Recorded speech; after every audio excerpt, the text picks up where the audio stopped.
Okay, girls, so we just read The Book Thief. Well, we're reading The Book Thief, which is a book written by Marcus Cusack, who decided to write a story about a particular girl in World War II and her love for books. So let's take a look at the first parts. To start with, before we start part one, we start with the prologue, which basically introduced Death as the narrator of the story. He meets the book thief on 3 occasions. Um, I really like that own words when he speaks about Liesel. He says, "Yes, often I am reminded of her, and in one of my vast arrays of pockets I have kept her story to retell. It is one of the small legion I carry, each one extraordinary in its own right, each one an attempt, an immense leap of an attempt, to prove to me that you and your human existence are worth it." I don't know why, but I really, really like that last part. To prove to me that you and your human existence are worth it.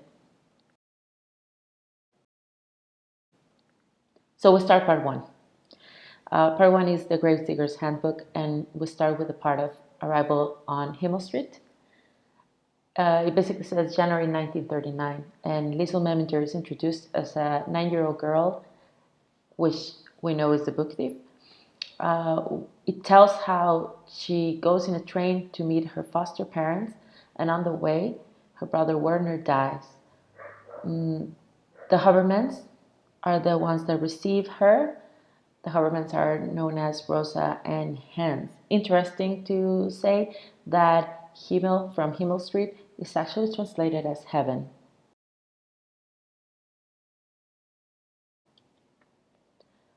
Growing up a Sandwich. Well, it is known in this chapter that Lisa's father was a communist, and Lisa's mother was sick, which might have been the reason why she had to take her to a foster family. It also tells us a little bit about Hans and Rosa. Hans loved to smoke. He was a painter and played the piano accordion, so he was like a musician, an artistic guy. Liesel sees kindness and she shelters in Hans. Rosa, however, is a little bit more strong, and it looks like Liesel is a little bit afraid of her. However, you can tell that she actually, like Rosa, actually tries to like make some kind of relationship with Liesel. She was asked to call them Mama and Papa. Well, one thing I forgot to say in another of the chapters of the previous chapter, where Liesel has to go to her brother's funeral, she steals a book, which is the first book she steals, and that's how she's known, the book thief. Well, in this one, The Woman with the Iron Fist, it basically starts narrating her life with the Habermans, how Papa used to help her feel better about her brother by playing music to her. She also starts to take out the book of the Gravedigger Boy, which is the Gravedigger's Handbook, but she really can't read it. It also tells that the Haberman has 2 kids, Hans Jr. and Trudy, but they don't live with them. Then she enters school and turns 10, which made her become part of the German youth. The Kiss. This is one of my favorite chapters because I think it's very romantic. Um, Basically, a neighborhood is introduced. In it, Liesel's new friend Rudy. Rudy was a boy that was a little bit older than her who showed her around town. Later, they went to race each other and they asked for different things, like for whoever wins the race. He asked her for a kiss, and she asked not to be a goalie anymore when playing soccer in the street. So neither one won because they couldn't really finish the race. The Jesse Owens incident. Well, Jesse Owens was a black man who ran in the Olympics and won.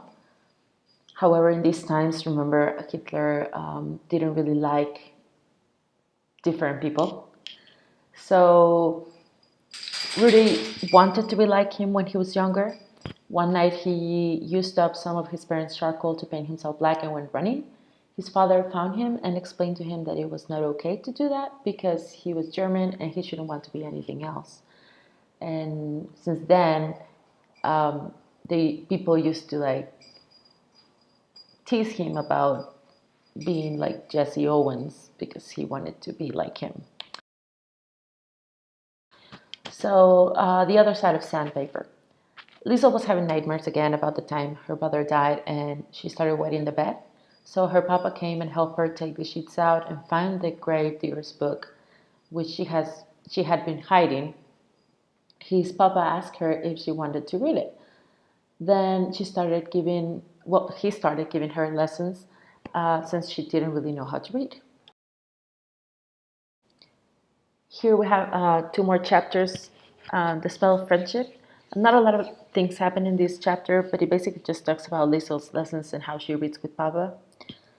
And the last chapter of part one, the heavyweight champion of school, which I also love, marks the beginning of World War II in 1939. She was moved up to her normal classroom because she used to be with little kids before, and there was a written test, which she actually tried to complete because she felt more secure since she had been practicing with her papa. However, she failed to complete it, and everybody was mocking her in recess, so she ended up knocking out a boy. Rudy appears in the chapter and consolidates her friendship status, basically. And that's the end of part one.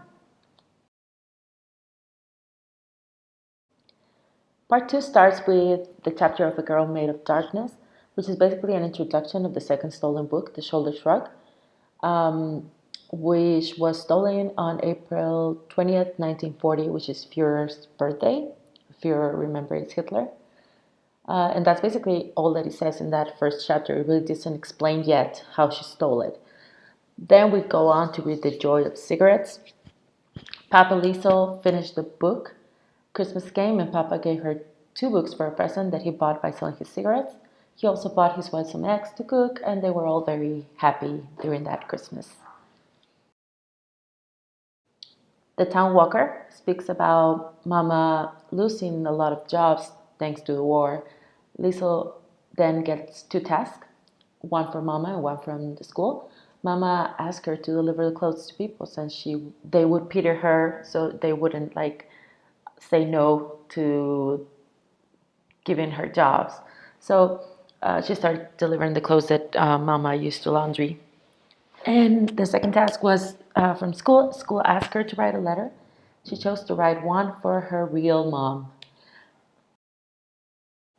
Then we have the dead letter chapter, which starts in 1943, and it says that her mother never replied. And then it goes on in 1940, where they explain to us that Liesel kept writing letters to her real mom, and then she actually stole money to be able to send them. But well, as it said in the beginning of the chapter, her mom never replied, which actually makes you think maybe she's not alive anymore. Hitler's birthday is the next chapter, and that was in 1940, as it was said in the beginning of the part. So preparations of the Führer's birthday were taking place all around town. There was a big fire that was going to happen in the middle of town. Hans Jr. and Trudy are introduced because they go to the celebration. Remember, they are the Haberman's son and daughter, which didn't live there. They live at Munich. Hans Jr. was actually a Nazi and got into this fight with his father because of it. Since, you could actually tell, not a lot, but you could actually tell a little bit that Hans is not really, a normal, not normal, I would say not a Nazi. He's a more sensitive German and kind of like a rebel also. The book also said that he was to leave to Stalingrad in the future because of the Nazi party. 100% pure German sweat. There's a quote from Death here that I really liked, and it says, "I guess humans like to watch a little destruction." I found it interesting because it basically talks about how sometimes we get excited with this type of destruction, violent and things that happen in our lives. So anyways, referring to Liesel, she goes to the bonfire where people was burning books, and she didn't really condone that. There was a speech which really got to Liesel. It was against communists, which she actually found out that her parents were communist in this part, or maybe she knew it, but she kind of figured it out in this chapter. In the heat of it all, she was found by a wounded Ludwig, which was the boy she knocked out at school, and she helped him with his wounded ankle. The Gates of Thievery. Lisa asked her papa if her mom was a communist, and if so, if she was taken by the Nazis. Pop says that she believes so. He believes so. Sorry. She screams, "I hate the Führer," and her papa slaps her. Book of Fire. Here is where it all wraps up and is the end of part 2. Basically, they're still in the bonfire. Lisa steals a book from it and nearly burns herself with it. Someone actually saw her, but the identity of the person remains unknown. Who could that be?